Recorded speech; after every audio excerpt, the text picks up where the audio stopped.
My name is Sylvie. I help moms feel great and lose weight through fasting and whole food nutrition. On this channel, you'll get simple recipes and practical tips that will transform your health. The best part is you won't feel overwhelmed or deprived.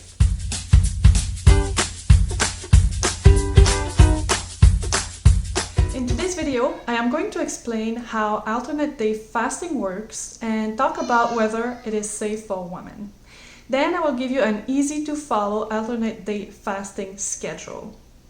So let's talk about alternate day fasting versus intermittent fasting. What's the difference? Well, alternate day fasting is a type of intermittent fasting as you are alternating between periods of eating and periods of fasting. When I first heard about alternate day fasting, I thought it was like crescendo fasting, which is simply fasting for 14 to 16 hours each day. But alternate day fasting requires you to fast longer. It's actually a 36-hour fast, usually about three times a week, because you would do your 36-hour fast, then eat normally one day, do another 36-hour fast, eat normally another day. So instead of fasting overnight and the next morning, you are fasting overnight and the next day. It's similar to the 5-2 intermittent fasting method, which allows you to eat 500 calories during your fasting day. Check out my video about the 5-2 intermittent fasting method that I will link here. There are two main differences between the 5-2 method and the alternate day fasting method.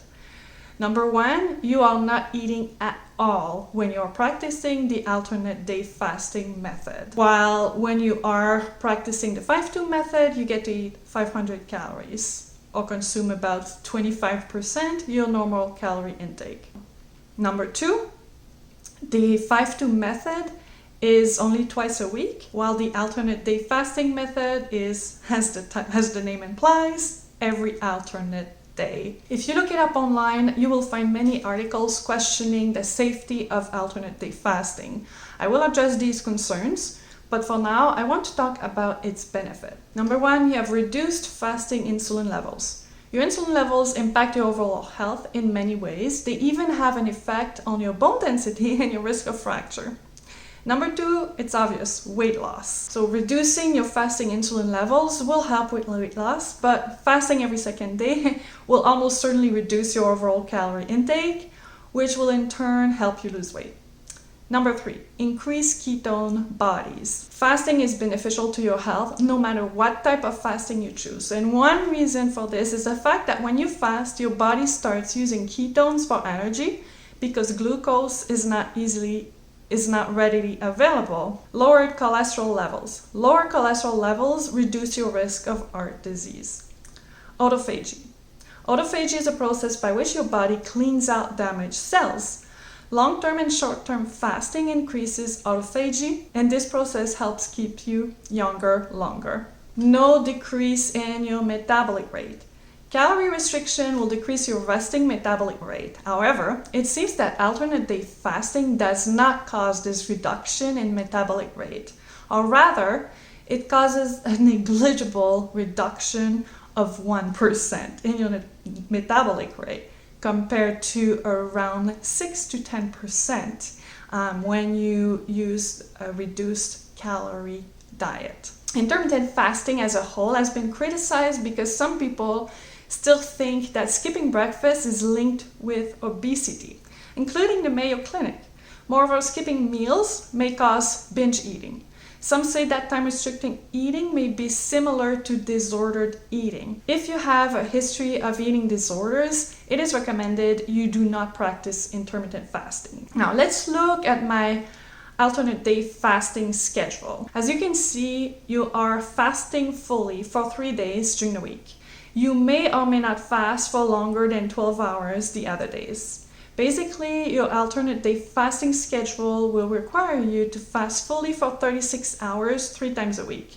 The rest of the time, you may eat your regular whole food diet. If you are a woman, you may follow this alternate day fasting schedule, but I recommend you do it only 1 or 2 weeks during the month, right after your periods. For most women, it is best to not follow this schedule for the whole month. Women should avoid fasting the week before their periods. Keep watching to learn more about how fasting impacts women differently than it impacts men. Women tend to do best with fasting approaches that allow for phasing. Phasing means you are not restricting your eating window or your calories all the time. You revert back to non-restrictive eating on a regular basis. Fasting increases your cortisol levels, which can be a good thing because it helps burn fat. However, it is possible to have too much of a good thing.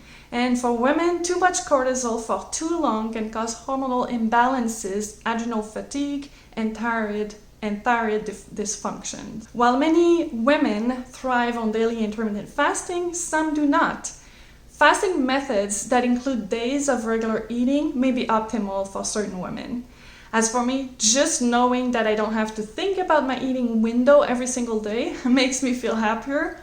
I love the food freedom. Women are more sensitive to hunger hormones. These hunger hormones are called leptin and ghrelin. Leptin is made by fat cells and it decreases your appetite.